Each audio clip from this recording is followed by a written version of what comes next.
Hello అండి, అందరికీ నమస్కారం. Welcome back to our channel. మీరు ఎప్పుడు పూరి చేసినా కూడా పర్ఫెక్ట్‌గా రావడం లేదా? అయితే మనం ఎన్ని పూరీలు చేసినా కూడా చేసిన ప్రతి పూరి బాగా పొంగాలన్నా, మెత్తగా సాఫ్ట్‌గా రావాలన్నా కూడా నేను చూపించే మెథడ్‌లో ఒక్కసారి ట్రై చేయండి. చాలా అంటే చాలా సింపుల్ అండ్ ఈజీ మెథడ్ అన్నమాట. చాలా సాఫ్ట్‌గా వస్తాయండి. చూడండి ఎంత సాఫ్ట్‌గా ఉన్నాయో.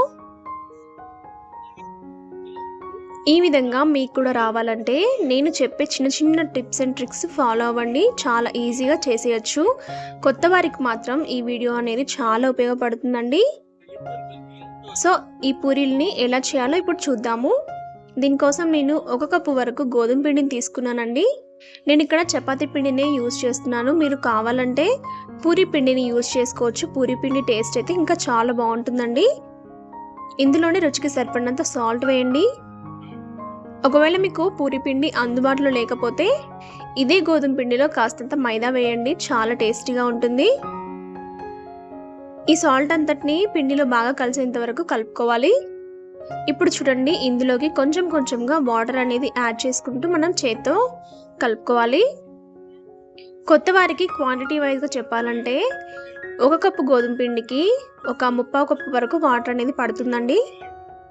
కానీ మొత్తం ఒకేసారి పోసుకోకుండా కొంచెం కొంచెంగా వేసుకుంటూ కలుపుకోవాలి. అప్పుడే మనకి పిండి అనేది బాగా కలుస్తుంది. లేదంటే పిండి మొత్తం లూజ్గా అయిపోతుంది. సో కొంచెం కొంచెంగా వాటర్ వేసుకుంటూ కలుపుకోవాలి.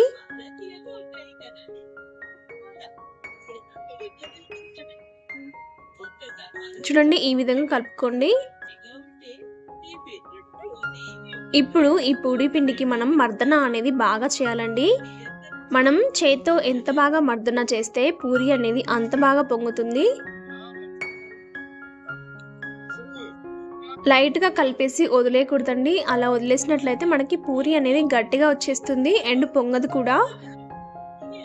మనం చేసే ప్రతి పూరి పొంగాలంటే మాత్రం ఈ విధంగా కలుపుకోండి. మీరు కూడా చూడండి, చేత్తో అయితే బాగా మర్దన అనేది చేయాలండి. ఇలా కలుపుకోవడం వల్ల మనకి పూరి అనేది చాలా సాఫ్ట్గా వస్తుందండి. ఒకవేళ మీకు పిండి లూజ్ అయ్యి చేతికి అంటితే కనుక లైట్గా ఆయిల్ని రాసుకొని కలిపేసేయండి. చూడండి, నేను ఏ విధంగా మర్దన చేస్తున్నానో ఇలా చేస్తే చాలు. చూడండి, మనం వేలుతో ఇలా అన్నట్లయితే మనకి సాఫ్ట్గా రావాలి.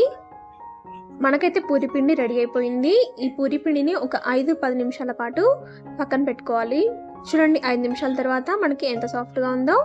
ఇప్పుడు వీటిని మనం పూరిలాగా ఒత్తుకోవాలి. మనం చేసేది పూరి కాబట్టి పూరి కోసం చిన్న చిన్న బాల్స్ లాగా చేసేసుకుందాము.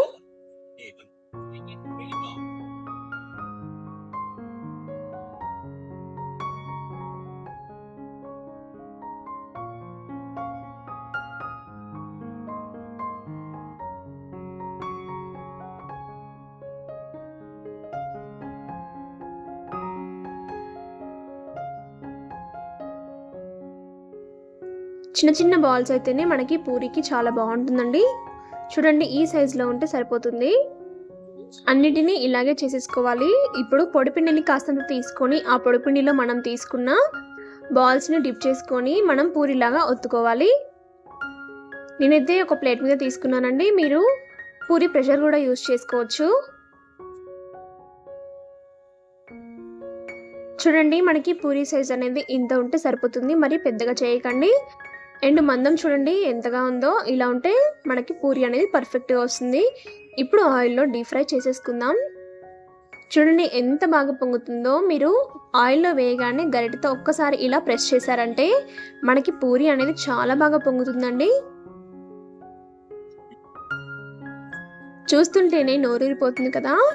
మరి ఇంకెందుకండి ఆలస్యం, మీరు కూడా ఈ టిప్స్ అండ్ ట్రిక్స్ని ఫాలో అవుతూ పూరీని చేసుకోండి. ప్రతి పూరి చాలా బాగా పొంగుతుంది. చూడండి, నేను రెండోది వేసి చూపిస్తున్నాను.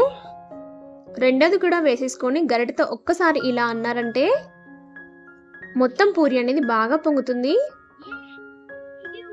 ఈ ట్రిక్ని కంపల్సరీగా ఫాలో అవ్వండి. అండ్ ఎంత మెత్తగా ఉంటాయంటే అండి, చాలా అంటే చాలా సాఫ్ట్గా ఉంటాయండి. చూడండి, నేను అన్ని పూరీలు చేసేసుకున్నాను. ప్రతి ఒక్క పూరి నాకైతే చాలా బాగా పొంగింది.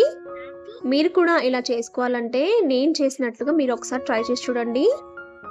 చాలా మెత్తగా వస్తాయి. అండ్ దీంట్లోకి చికెన్ కర్రీ కానీ లేదా పప్పు కానీ ఆనియన్ కర్రీ కానీ తీసుకున్నామంటే చాలా టేస్టీగా ఉంటుందండి. మీలో ఎవరికైనా పూరీ కర్రీ కావాలంటే హోటల్ స్టైల్లో కింద కామెంట్ సెక్షన్లో కామెంట్ చేయండి. నేను తప్పక చేసి చూపిస్తాను. నచ్చితే లైక్ చేయండి, షేర్ చేయండి, కామెంట్ చేయండి. ఇలాంటి మరిన్ని టేస్టీ అండ్ ఈజీ రెసిపీస్ కోసం మన ఛానల్ని సబ్స్క్రైబ్ చేసుకోవడం మాత్రం మర్చిపోకండి.